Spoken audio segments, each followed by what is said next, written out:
Does any senator think it's acceptable for any federal warrant application to include 7 significant inaccuracies and omissions?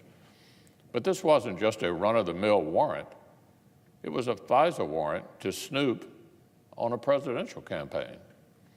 This is just one of the realities that President Trump's Democratic critics spent years calling conspiracy theories or inventions of the president's mind. Yet here it is, in black and white, from exactly the kind of independent inspector general the Democrats rush to embrace when convenient. Sadly, this was no isolated incident. Just recently, Attorney General Barr has had to take the incredible step of unwinding a DOJ prosecution of another former Trump advisor because the government's case against him was unfair and distorted as well. It was largely on the basis of these proceedings that Democrats and the media spent years fixating on wild theories of Russian collusion. But upon investigation, the Mueller investigation, remember that one? It is those wild allegations that collapsed, along with the credibility of several of these investigations that helped create the cloud of suspicion in the first place.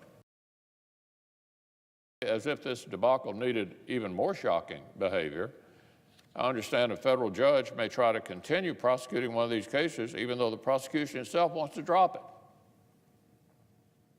The judge has taken it upon himself to go browsing for other hostile parties. Obviously, that subverts our constitutional order in which the executive alone decides whether to prosecute cases. No matter what some Washington Democrats may try to claim, you're not crazy or a conspiracy theorist if you see a pattern of institutional unfairness toward this president. You would have to be blind not to see one. You'd have to be blind not to see one. All of this is why the Senate passed important FISA reforms in last week's bill to help bring accountability and transparency into that flawed process. And we aren't nearly finished.